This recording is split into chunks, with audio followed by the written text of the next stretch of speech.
The doors, windows, everything completely covered. It's like, what are they trying to hide in there? And look at these holes.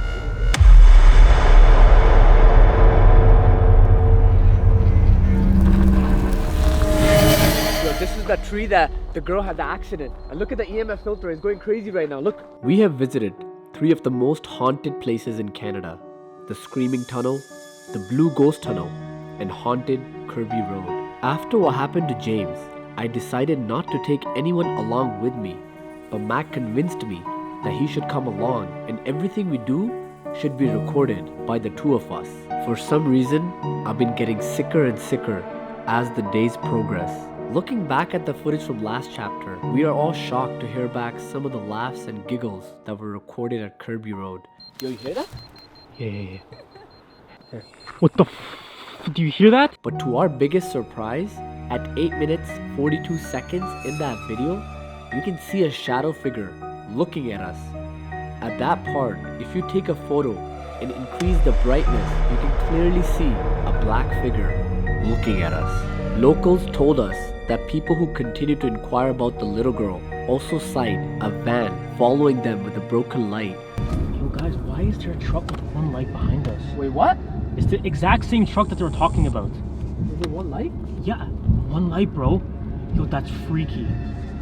This is the exact same truck that they said that is on this road. Why is it slowing down? I don't know, man. We had a similar experience, and all of these things combined have led us to believe there's something supernatural that does exist, but we still can't really define as to what it is.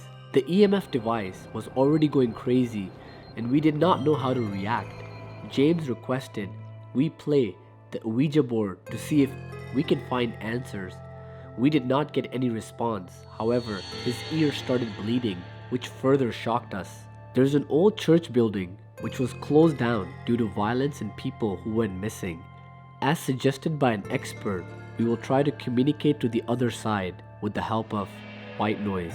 White noise, also known as electronic voice phenomena, EVP, are sounds found on electronic recordings that are either said to be used as spirit voices, which have either unintentionally recorded or intentionally requested and recorded.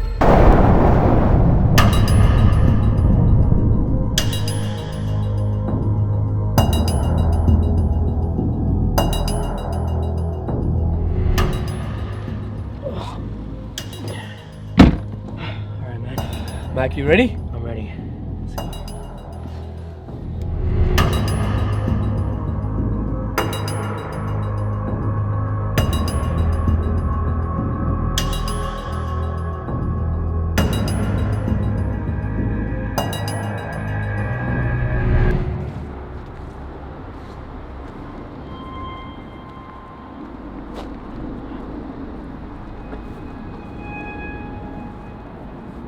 You guys can see it's all locked up right here. There's like locks everywhere.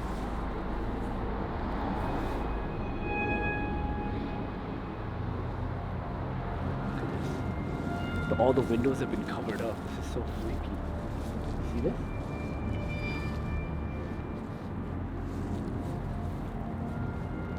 Every single window has been covered up.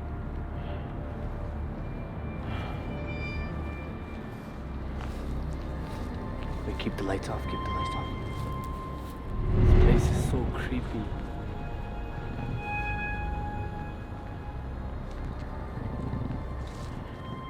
Look at this tree. Seems like no one's been here for years. A very, Closed off. very long time.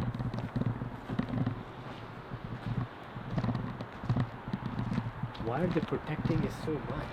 What's behind the fence? Doesn't make any sense, right? Yo, what if I go over? No, don't risk that, man. Don't. Hey, Matt, what are you doing? What are you doing? I just want to see, man.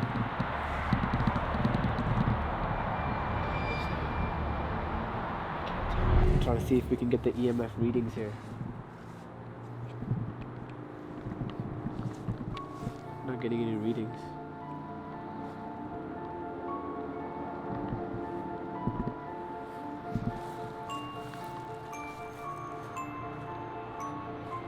Can anybody hear us?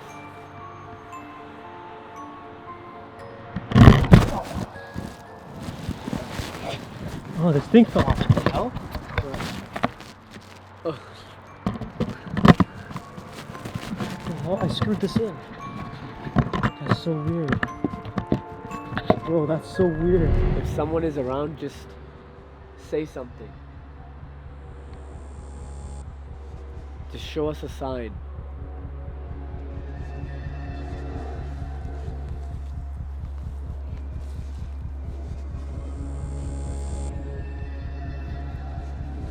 Is anybody around us? Not getting anything. And there's so many mosquitoes here. I know, man.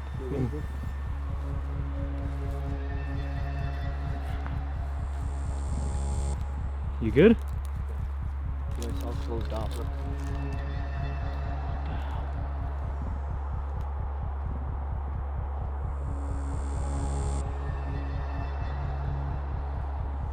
Freaking pitch black over there. Yo, shine your big light.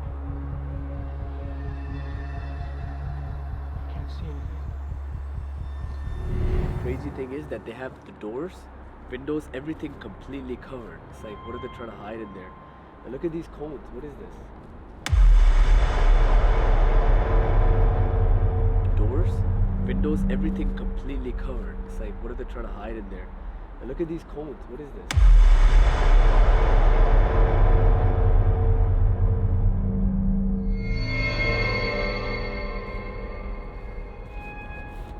I don't know, I guess It's just like everywhere. maybe it's the season? I don't know.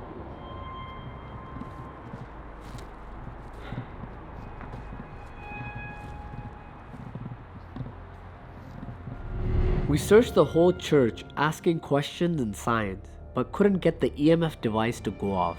That was true until we came back and played some of the white noise recordings we had gathered.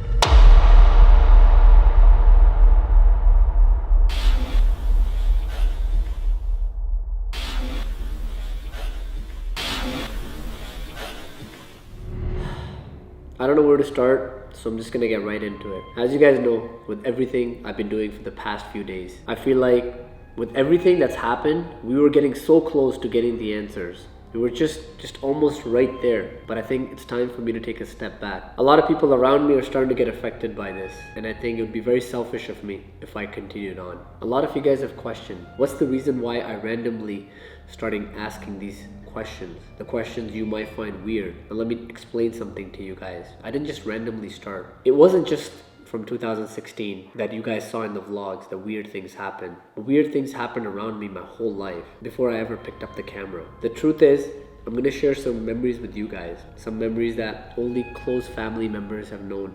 When I was very young, I was 8 years old and I was taking a shower, and I had just vivid memories of that night, but to this day it really truly scares me because I remember looking at the window and I saw the two red eyes. And maybe it was just all in my head, maybe I just imagined it. I obviously ran out, I ran to my parents, I hugged them, I was very scared. Since then, weird things started to happen. A lot of weird things started to happen. A lot of things that I probably don't even want to share with you guys because some of you guys might not even believe it. Some of you guys might even make fun of me, and some of those things are very personal to me. But I'll tell you another story. When I was in Ottawa, one day my brother went to his office and a girl came by. It was around 6 o'clock in the morning, as he tells me, and she asked, "Is Sham there?" And my brother said no. And this is a building that, to get inside the building, you need an access card. You can't get inside the building unless you have an access card, which obviously my brother had an office there. So right after the girl left, my brother got a little confused. He's like, well, what was that girl asking me? So he ran out. The girl was not there. There was no one there. 6 a.m. No one is there. My brother was first one in the whole building because usually the building opens at 8 o'clock. People come in, but he always comes in early because he owns a transportation business. So my brother calls me up around 9 a.m. and he's like, yo, there was a girl that came by and asking for you, and explained the whole story to me. And I said, I don't know. What do you mean? Which girl? He's like, yeah, some random girl came. She had really long hair and she looked kind of like distressed. And she said, is Sham here? When I said no, she kept asking, is he okay? Is he okay? So I said, oh, that's simple. You can easily find out who she is. You can just ask the landlord of the building for the cameras. So guess what? Me and my brother, we went and checked the cameras. In the cameras, my brother was talking to someone, but there was no one there. And my brother swears to this day he wasn't just talking to himself. He's like, I could clearly see someone was standing. I was talking to a person, but in the camera there was no one. It just seemed like he was just talking in the air. The point I'm trying to make is a lot of these things might be unbelievable to some of you guys, but these are the things that I experienced as a kid my whole life. And I wanted answers. A lot of people also might have wondered, why are you going to random places trying to find answers? It might have nothing to do with you. That's true. But my whole life, I've always wondered, do these paranormal things exist, or is it all in my head? And that's the reason why I was visiting all of these places trying to find answers. And I think in my research, I have proven one thing, that paranormal things do exist. Now, how can we communicate with them, or what are they? That's something that to this day, I don't know. I don't know what I can define it, but there's something definitely there. Time after time after time, we've seen weird things happen, and I think as much as I want to find the answers, as much as I know that it will continue to affect my life, I think I have to take a step back, because if it's starting to hurt the people that I truly care about, then it's not worth it, because my whole life I've lived with it and I'll continue to live with it. But if these things are going to affect everybody around me, put them in pain, that it's not worth for me to know the answers. So for now, I've decided to take a step back and end this series. I just want to thank you guys for your continued love and support. I'll see you guys real soon. Assalamu alaikum, beautiful people.